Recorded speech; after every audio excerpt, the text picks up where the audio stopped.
My cousin enjoyed every privilege handed to him while growing up: new cars, private schools, the entire package. Then, at a Thanksgiving feast, he discovered I held $10 million and had a total public breakdown. My aunt shrieked, and my dad simply stood there. Can you imagine spending your entire life being looked down on by your own family? Only for them to discover, in the most explosive way possible, that you're secretly worth $10 million? That's exactly what happened to me last Thanksgiving, and let me tell you, the meltdown that followed was something for the history books. Growing up, my cousin Jackson was practically allergic to hard work. While I was busting my butt for every little thing, he was living a real-life fairy tale, getting everything handed to him on a silver platter: new cars, private schools, fancy trips, designer clothes. You name it. Our lives were polar opposites. And yeah, it definitely messed with our relationship, creating this simmering tension that I just couldn't shake. I grew up solidly middle class. My dad was an electrical engineer, my mom a second-grade teacher. We lived in this modest 3-bedroom house, one bathroom that always felt tiny when guests came over. My parents weren't poor, not by a long shot, but they were meticulous with money. Every penny accounted for. Impulse buys? Forget about it. My dad's mantra was, "Money doesn't grow on trees, Anastasia. If you want something special, you need to work for it." And that philosophy shaped everything. I remember wanting a new bike at 8. I spent months doing chores for neighbors, collecting recycling bottles, saving every single birthday dollar. The pride I felt when I finally earned enough for that blue Schwinn with the white basket? Indescribable. My parents even matched my savings, a reward for my effort. But I had to earn my half first. Then there were my Uncle Josh and Aunt Melanie. They lived in a sprawling mansion with a pool, tennis court, a 3-car garage filled with cars that cost more than my parents' annual salaries combined. Uncle Josh had inherited a successful manufacturing business and he'd just blown it up. They were the wealthy branch of the family. And their son Jackson, 2 years older than me, was the golden child. He never had to wait for anything. I'd save for months for a $20 toy, and Jackson, he'd just mention something he liked and it would magically appear the next day. The difference in our lives became painfully obvious at family gatherings. I still vividly remember Jackson's 10th birthday party. They'd rented out an entire indoor water park.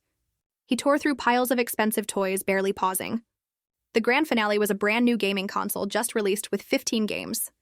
He gave a half-hearted thanks before moving on to the next shiny thing. 3 months earlier, for my 8th birthday, I got a new backpack, some books, and a simple digital watch. I treasured that watch because I'd mentioned wanting one 6 months prior and my parents had remembered.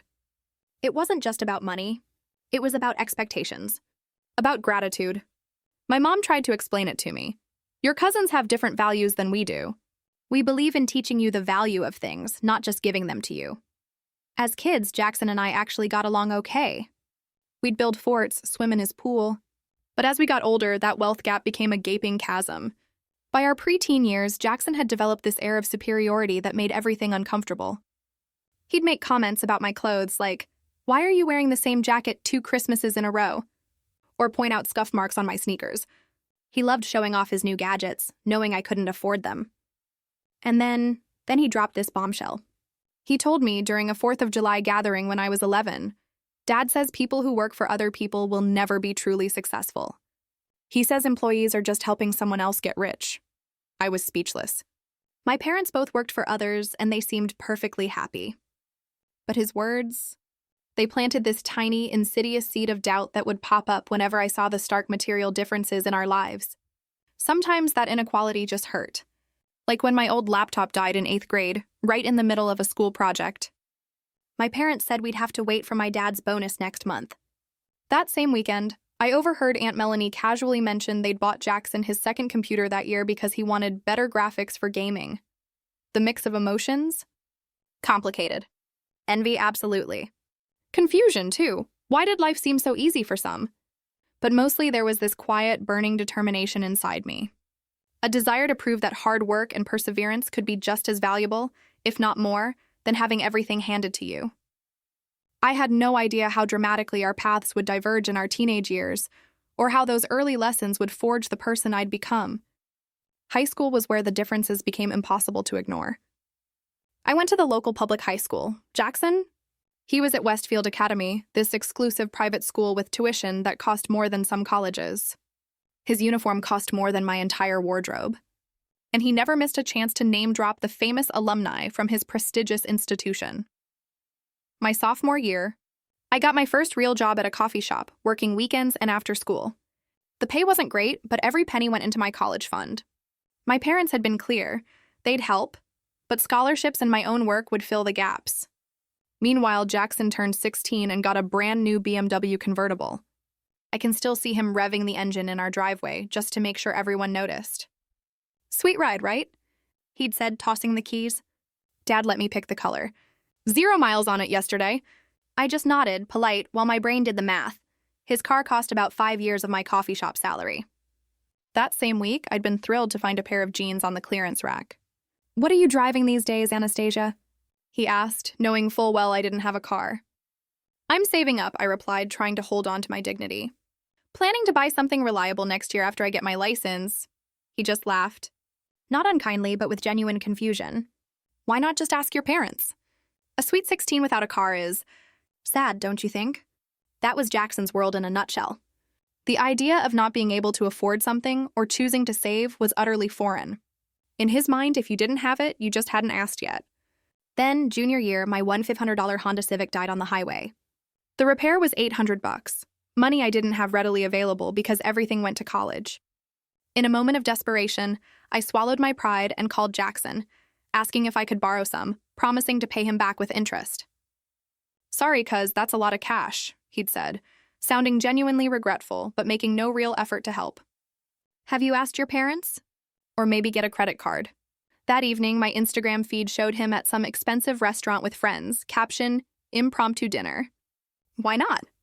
The bill in the corner of that photo would have covered my car repairs twice over. I ended up picking up extra shifts and borrowing $200 from my best friend. That taught me 2 crucial lessons. Never count on financial help from my cousin, and always have an emergency fund. Our high school graduations were different worlds. Mine was simple, in the football stadium, followed by a backyard barbecue. My parents gave me a laptop for college and a $500 check. Jackson's? An ornate performing arts center, speeches from local dignitaries. Afterward, Uncle Josh and Aunt Melanie hosted this lavish party at their country club. 100 guests, live band, catering that must have cost thousands. His graduation gift, waiting in the parking lot, was a brand new Range Rover with a huge red bow. As everyone oohed and ahed, I watched Jackson. He seemed pleased but not surprised, not particularly grateful. It was just what he expected. "You heading to state in the fall, right?" he asked later, referring to the public university. "Yes, I got a partial scholarship," I said, a note of pride in my voice. That academic scholarship was the result of countless late nights. Cool, he nodded absently. "I'm going to Princeton." "Legacy admission." "You know how it is." Dad made some calls. I didn't know how it was. My admission was earned through grades, test scores, essays, not connections. I just smiled politely and congratulated him. As summer faded, our paths diverged even further. I worked full-time to save every possible dollar.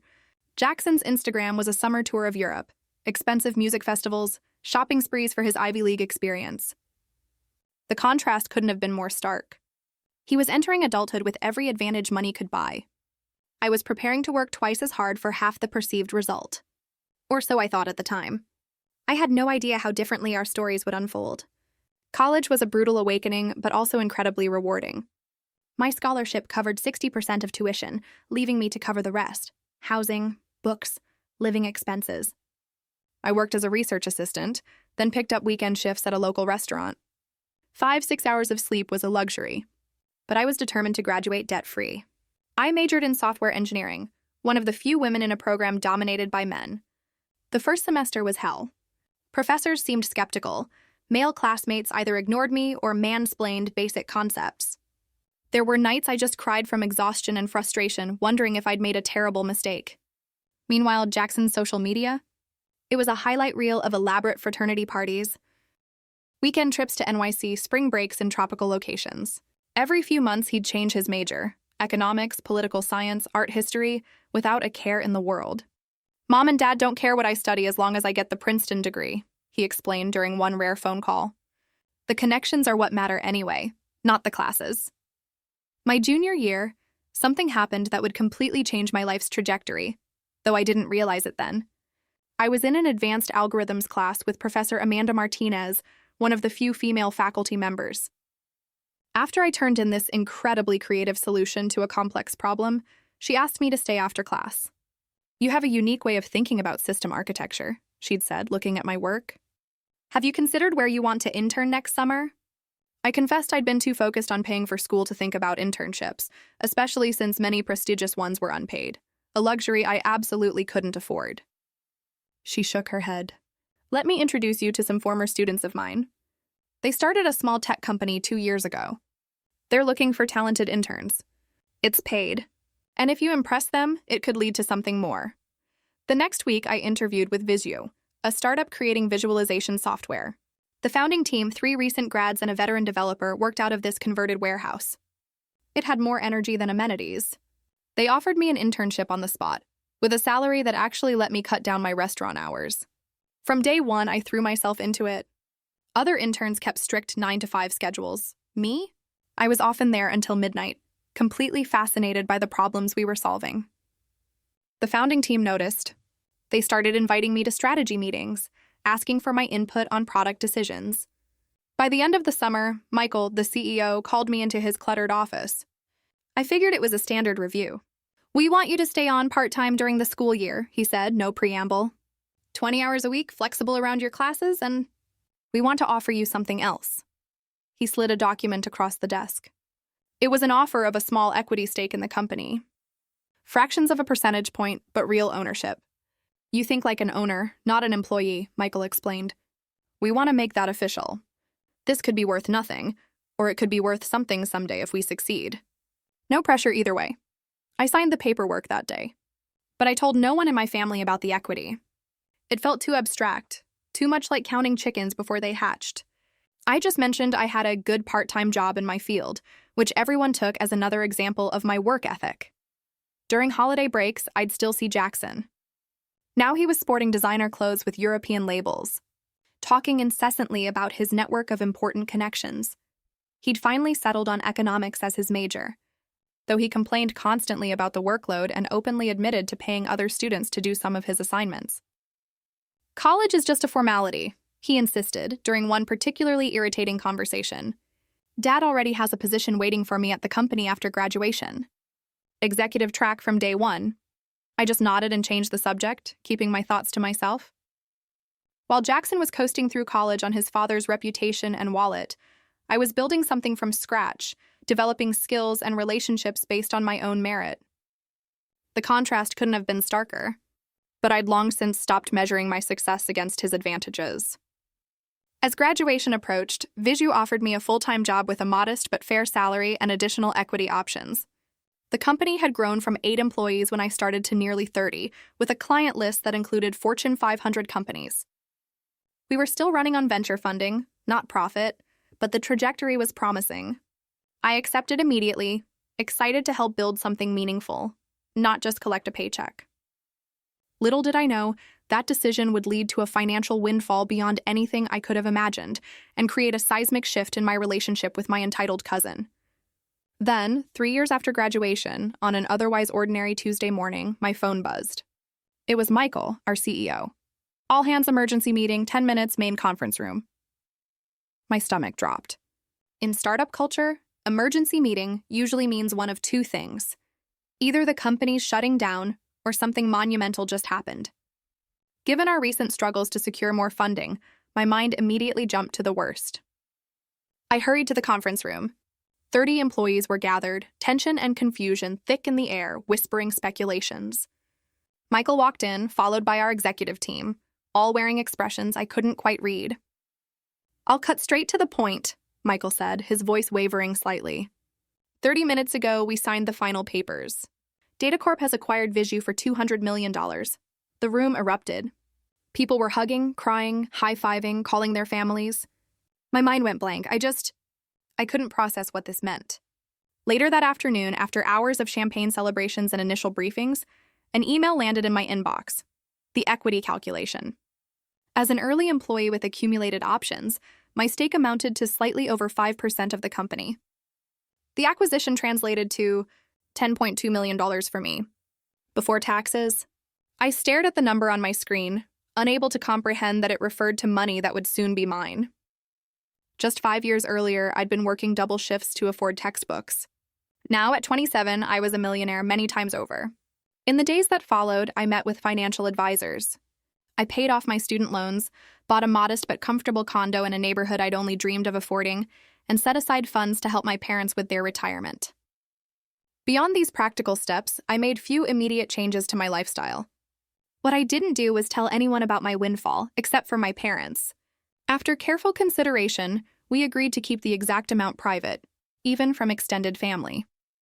I kept working at the newly acquired company, accepting a leadership role with a comfortable but not ostentatious salary that wouldn't raise eyebrows.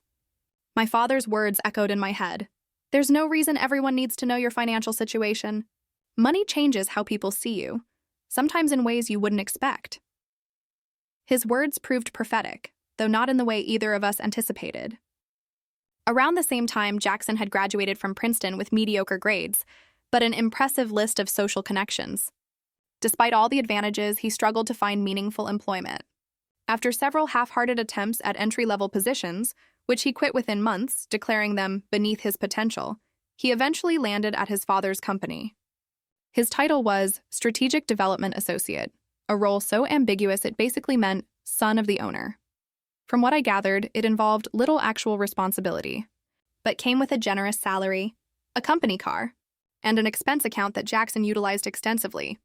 Uncle Josh apparently hoped his son would gradually grow into a legitimate role, but evidence of such growth remained elusive. During a rare phone conversation with Aunt Melanie, she expressed this frustration that bordered on embarrassment about Jackson's trajectory. "We've given him every advantage," she lamented. "The best schools, connections, opportunities. I don't understand why he's struggling to find his path when other young people seem to manage just fine." There was this pointed quality to her comment that clearly hinted at a comparison to me, though she didn't say my name.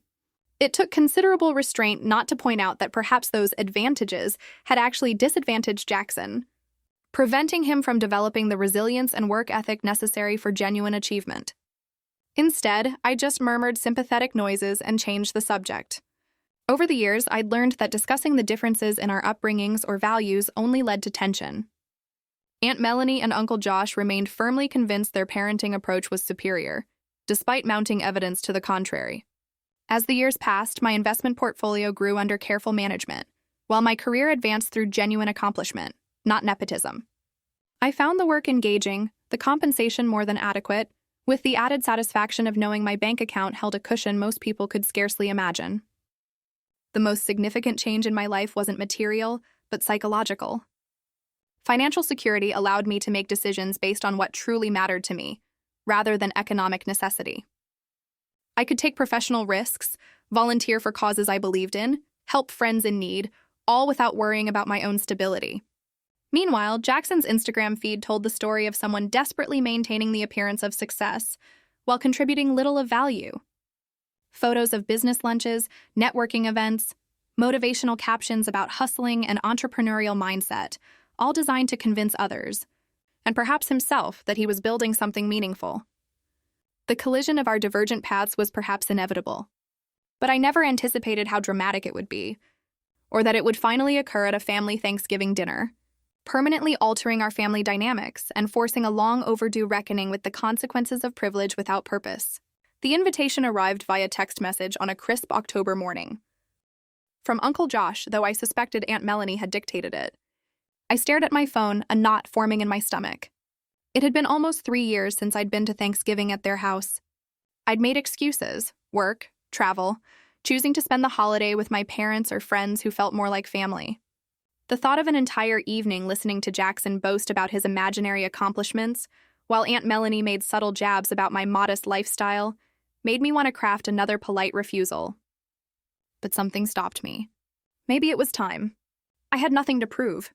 Maybe my perspective had shifted enough that their performative wealth wouldn't bother me anymore. After a moment's hesitation, I replied, "I'll be there. Thanks for the invitation." That evening, I called my parents. My mom sounded apprehensive. "Are you sure you want to go, sweetheart?" Last time was rather uncomfortable.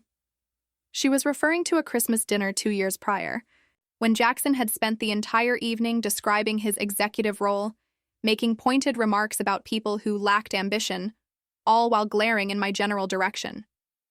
I'd kept my composure, but my dad had almost lost his temper defending me. "I think I'm in a different place now," I assured her.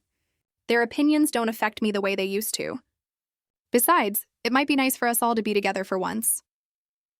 What I didn't mention was the tiny, petty part of me that wanted to observe Jackson's inflated sense of importance, now that I secretly had more financial security than he likely ever would. Not that I planned to reveal anything, but knowing it gave me this weird immunity to his posturing. As Thanksgiving approached, I was oddly preoccupied with what to bring as a gift. In previous years, I'd brought modest wine or homemade desserts, accepted with a faint hint of condescension. This year, I could afford something impressive, but that felt like playing into their materialistic game. After much thought, I settled on a balance. A limited edition bottle of bourbon Uncle Josh had once admired with a handwritten card expressing genuine gratitude. It was neither ostentatious nor inadequate, a small reflection of my evolving relationship with money. The week before Thanksgiving, I had dinner with David, a college friend who'd become a successful financial advisor. He was one of the few who knew about my windfall. "So you're voluntarily going to spend Thanksgiving with the people who've been condescending to you your entire life?" he asked, incredulous. "That's either very enlightened or completely masochistic." I laughed. "Maybe a bit of both. I just feel like I've been avoiding them for years, and maybe it's time to stop giving them that power. Besides, my parents will be there, and they shouldn't have to navigate those dynamics without me." David nodded thoughtfully. "Just promise me one thing. If Jackson starts his usual routine about being a self-made success, while simultaneously bragging about his parents funding his entire existence, you'll at least consider dropping the tiniest hint about your actual net worth. The look on his face would be worth the family drama." "That's exactly what I'm not going to do," I insisted, though I couldn't help smiling at the image. The whole point is that I don't need external validation anymore, especially not from people whose values I don't share. "Very mature," David conceded. "But my offer stands. I'd even be willing to crash Thanksgiving dessert as your fake financial advisor with an urgent matter regarding your 8-figure portfolio, if you give me the signal." On Thanksgiving morning, I woke early and took extra time getting ready. I chose a simple, elegant outfit that projected quiet confidence without obvious designer labels. The contradiction wasn't lost on me, caring about my appearance for people I claimed not to need approval from, but I rationalized it as armor, not appeasement. The drive to Uncle Josh and Aunt Melanie's suburban mansion took 45 minutes, each mile increasing the tension, despite my best efforts to be mindful. Their house looked exactly as I remembered, imposing, perfectly maintained, with professional holiday decorations and a circular driveway now filled with luxury vehicles. I assumed the gleaming black Tesla was Jackson's latest acquisition. Taking a deep breath, I gathered the bourbon, a bouquet of flowers, and my resolve, then walked to the front door. Before I could ring the bell, the door swung open. Aunt Melanie, impeccably dressed and coiffed as always. "Anastasia, darling, you made it," she exclaimed with manufactured enthusiasm, air-kissing both my cheeks. "It's been far too long." Come in, everyone's in the great room." I followed her through the marble foyer into the expansive living area where various family members were gathered. My parents spotted me immediately. My father raised his glass in greeting. My mother disengaged from a conversation to embrace me. And then there was Jackson, holding court near the fireplace, gesturing expansively as he spoke to our younger cousins. He'd put on weight since I'd last seen him, his expensive suit slightly strained at the buttons, his face fuller, but his hair already thinning, despite being only 34. When he caught sight of me, there was a momentary flash of something, perhaps insecurity, quickly masked by his usual bravado. Well, the prodigal cousin returns," he called out, making sure everyone heard. "I was beginning to think you were avoiding us, Anastasia." I just smiled pleasantly, determined not to let him set the tone. "Hello, Jackson. It's good to see you too. Happy Thanksgiving." I had no idea then that this forced pleasantry would be among the last civil words exchanged between us that evening, or that in a few short hours, the carefully maintained facade of family harmony would shatter beyond repair. Dinner was served in the formal dining room, a space used so infrequently it had this faintly artificial quality, like a stage set. The table was immaculately set with Aunt Melanie's heirloom china, sterling silver, crystal glasses catching the light from the ostentatious chandelier. Calligraphed place cards directed each guest to their assigned seat, a level of formality that seemed utterly excessive for a family gathering. I found myself seated between my mother and Uncle Josh's sister, Margaret, with Jackson directly across from me. A positioning that felt deliberately orchestrated to maximize opportunities for comparison. My parents exchanged a knowing glance as we took our seats, my father giving me a subtle wink of encouragement. The initial conversation flowed pleasantly enough. We covered safe topics: the mild weather, recent films, mild family gossip. I actually started to think maybe I overestimated the potential for discomfort. Maybe we'll actually enjoy a peaceful holiday meal. That illusion was shattered when Uncle Josh raised his glass in an impromptu toast. "Before we officially begin," he boomed, "I'd like to recognize some exciting developments. As many of you know, Jackson has recently been promoted to Director of Strategic Initiatives at J&M Manufacturing." A murmur of congratulations circled the table. I maintained my polite smile, even though I knew from industry contacts that Director of Strategic Initiatives was precisely the sort of vague title created for people with connections, not qualifications. "Furthermore," Uncle Josh continued, "he's spearheading our expansion into the Asian market with a new product line he conceptualized himself." Jackson beamed with self-satisfaction, nodding ungraciously at the admiring comments from relatives who didn't know enough to question these claims. My father caught my eye briefly, his expression carefully neutral, but his thoughts were transparent to me. We both knew J&M had been trying to enter the Asian market for years without success, and any new initiative was almost certainly the work of the actual executive team, not Josh's son. "Anastasia," Aunt Melanie turned to me with exaggerated interest. "How are things at your little tech company? Still enjoying the 9-to-5 world?" Before I could respond, Jackson interjected, "Don't be modest, Aunt Melanie. I'm sure Anastasia's role is very important." "What was the title again, cousin?" "Senior Developer Project Coordinator?" "I'm the integration team lead," I replied evenly. "After our acquisition, I've been managing how our technology is implemented within the parent company's existing systems." "Acquisition?" Uncle Josh perked up, business interest momentarily overriding family politics. "I hadn't heard about that. Who bought your startup?" "Datacorp acquired us last year," I said, deliberately downplaying the significance. "It's been a positive transition overall." Jackson's expression flickered briefly, recognition of Datacorp's industry standing registering before he regained his composure. "Well, that must be nice having a stable corporate parent. Much less stressful than real entrepreneurship, I imagine." I chose not to point out that he had never entrepreneured anything in his life. Instead, I just took a bite of turkey and complimented Aunt Melanie on the meal. The conversation shifted to other topics as we progressed through multiple courses, each more elaborate than necessary. But throughout dinner, Jackson repeatedly steered the conversation back to his supposed business acumen, describing meetings with key Asian investors and revolutionary product developments in terms vague enough to be meaningless to anyone with actual business experience. My parents maintained polite interest, while I occasionally caught my father suppressing signs of exasperation. Then the pivotal moment. It happened during dessert. My phone buzzed with an email notification. I intended to ignore it until I saw it was from David, with the subject line, "Urgent, investment opportunity closing tonight." Given his knowledge of my Thanksgiving plans, I suspected it was genuinely time-sensitive, not his promised joke about my finances. "Excuse me," I said, standing from the table. "I need to take care of a quick work matter. Everything looks delicious. I'll be right back." I stepped into the adjacent study for privacy, quickly scanning David's email about a limited investment opportunity in a promising green technology startup. The terms looked favorable, and the company aligned with my interest in sustainable investments. I replied, confirming my interest in allocating $2 million from my diversified portfolio, adding a postscript asking how his own Thanksgiving was progressing. As I pressed send, I became aware of someone entering the room behind me. Turning, I found Jackson standing uncomfortably close, 2 snifters of expensive brandy in his hands. "Thought you might want something to sip while you handle your critical emergency," he said, his tone making it clear he doubted the importance of my interruption. "Can't let the corporate overlords enjoy their holiday without checking in, right?" "Thanks," I said, accepting the brandy while slipping my phone into my pocket. "It wasn't work, actually, just a time-sensitive investment matter." His eyebrows lifted slightly.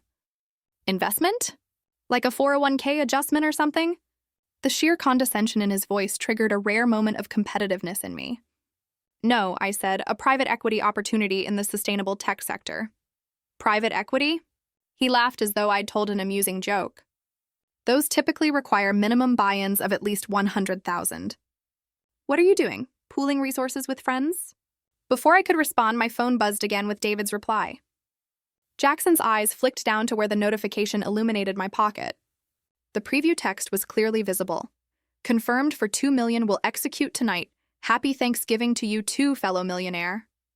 There was a moment of absolute stillness. Jackson processed what he had just seen. His face cycled through confusion, disbelief, and then something darker. A mixture of jealousy and anger I had never witnessed before. $2 million? He finally sputtered, his voice rising. What kind of game are you playing, Anastasia?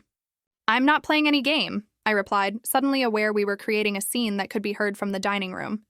It's a private matter, Jackson. Let's rejoin the others. But Jackson was not about to let this go. He blocked my path to the door, his face flushing red beneath his designer stubble. No. You don't get to drop something like that and walk away. Are you trying to tell me you have $2 million to invest in some random startup?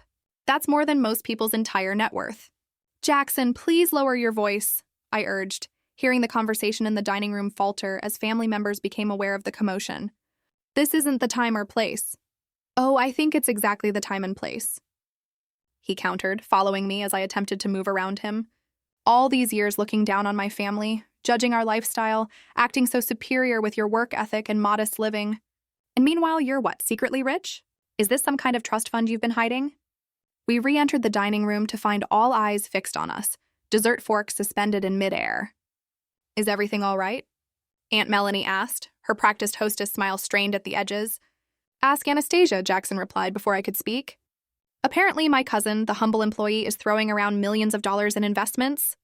When were you planning to share that little detail with the family? A stunned silence descended on the room. My parents exchanged alarmed glances, clearly unprepared for this revelation. Jackson, that's enough, my father said firmly. Anastasia's financial situation is her private business. Private business? Jackson's voice rose further, brandy sloshing over the rim of his forgotten snifter. That's rich coming from you, Uncle David. All these years acting like we're the materialistic ones for providing our son with advantages. Meanwhile, your daughter is sitting on some secret fortune. What kind of hypocritical game is this family playing? It's not a game, I said, finding my voice despite the chaos unfolding. The startup I worked for was acquired last year. My equity stake translated to approximately $10 million. I chose not to broadcast that information because it doesn't define who I am. The number landed like a physical blow. Jackson actually staggered slightly, his face contorting in disbelief and outrage. Aunt Melanie gasped audibly, her hand flying to her pearl necklace as though clutching for support. $10 million? Jackson repeated, each word dripping with accusation. You're worth $10 million and you've been pretending to be just a regular employee this whole time? Driving that modest car, living in that ordinary condo, acting like butter wouldn't melt in your mouth? I haven't been pretending anything, I countered, struggling to maintain my composure. I continued working because I find the work meaningful. I live within comfortable means because excessive luxury doesn't interest me. Not everyone measures their worth by their possessions, Jackson. That was the breaking point.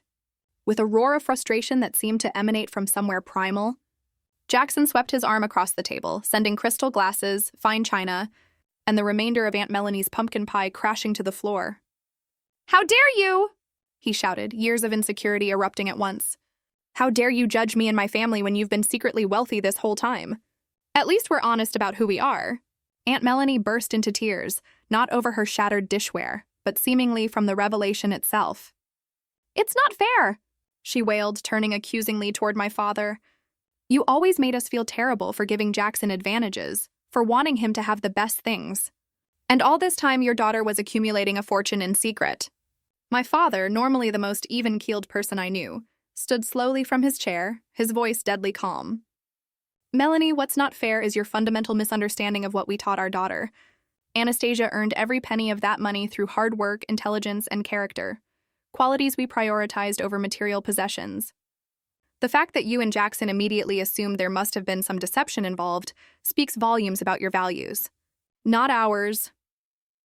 The room fell silent except for Aunt Melanie's continued sobbing and the sound of Jackson's ragged breathing as he glared at me with undisguised hostility.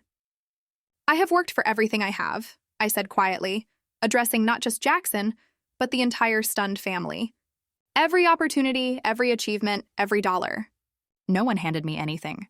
For years, I've listened to you belittle my choices, imply that I lacked ambition or success because I didn't flaunt wealth or status.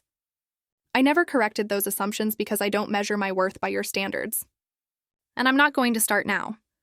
I picked up my purse and coat, suddenly exhausted by the entire charade. "Thank you for dinner. I think it's best if I leave now." As I walked toward the door, I paused to place the bottle of bourbon I had brought on the side table, still neatly wrapped with its handwritten card. It seemed like a symbol of something now, a peace offering rendered meaningless by the chasm of understanding that had finally, irrevocably revealed itself. Behind me, I could hear Jackson continuing to rant, his voice cracking with emotion. "She thinks she's so much better than everyone. Little Miss Perfect with her secret millions, while the rest of us are just shallow materialists in her eyes." The last thing I heard as I closed the front door was Aunt Melanie's shrill accusation directed at my parents. "This is your fault. You raised her to judge us." The cold November air hit my face like a welcome slap, clearing the emotional fog of the dining room as I made my way to my car, hands shaking slightly as I fumbled with the keys. What had just happened felt momentous, a collision of worldviews that had been building for decades, finally erupting with a force that had destroyed more than just Thanksgiving dinner. The drive home passed in a blur. Streetlights streaked past my windshield, distorted by tears I hadn't realized were falling. By the time I pulled into my condo's parking garage, a hollow emptiness had settled in my chest, replacing the anger and defensiveness from earlier. I wasn't upset about the revelation of my financial situation. That was bound to come out eventually, and perhaps there was even a certain relief in having it known. What devastated me was the realization that my family, the people who had known me my entire life, could so quickly reduce me to nothing more than a dollar figure. Could assume deception rather than achievement. Could twist something I had earned through years of dedication into something that somehow made me the villain of our family narrative. Inside my apartment, I kicked off my heels and collapsed onto the couch, not bothering with lights. The darkness matched my mood as I replayed the evening's events, wondering if I could have handled things differently. Should I have disclosed my windfall immediately? Would that have prevented tonight's explosion, or merely spread the inevitable drama over a longer period? My phone buzzed repeatedly with texts from my parents, checking that I'd made it home safely and expressing their dismay. I sent brief reassurances but couldn't muster the energy for a real conversation. Tomorrow would be soon enough to process everything together. Just as I was about to silence my phone for the night, it rang. An unexpected caller, Uncle Josh. My finger hesitated over the screen before I finally answered. "Anastasia." His voice sounded strained, older somehow than it had just hours earlier. "I wanted to call and, well, I'm not exactly sure what to say, except that I'm sorry for how tonight unfolded." The apology surprised me. Uncle Josh had always been affable but distant, more concerned with appearances than genuine connection. This vulnerability was unfamiliar territory. "It was an unfortunate situation all around," I replied neutrally, unwilling to accept blame but not wanting to escalate matters further. "Melanie is..." He paused, searching for words. "She's upset. She's always been sensitive about comparisons between our families, about parenting approaches. Finding out about your success triggered something in her. And Jackson?" I couldn't help asking. A heavy sigh came through the line. "Jackson is Jackson. He's never handled perceived slights well. But that's partly our fault, isn't it? We never taught him to process disappointment or measure himself by his own standards rather than others." The admission was so unexpected that for a moment I couldn't respond.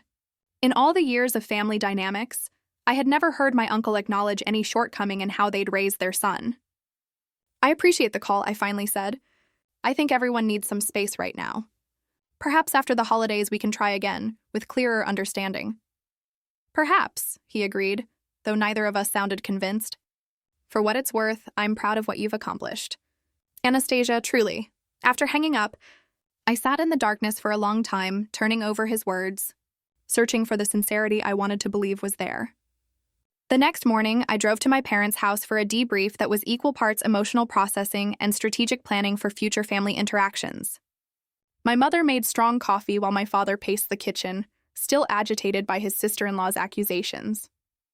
"The nerve," he muttered for perhaps the 10th time, as if teaching you the value of hard work and character was some sort of crime against Jackson.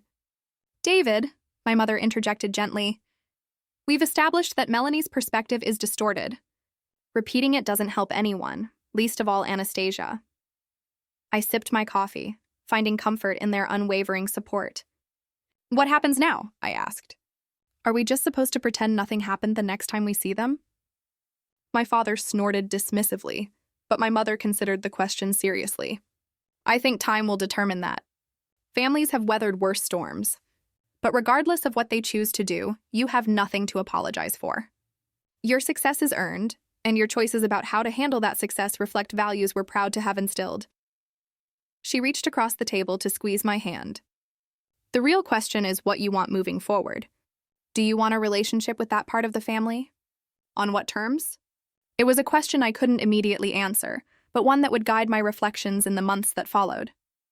3 months after that Thanksgiving disaster, I received a surprising text from Aunt Melanie.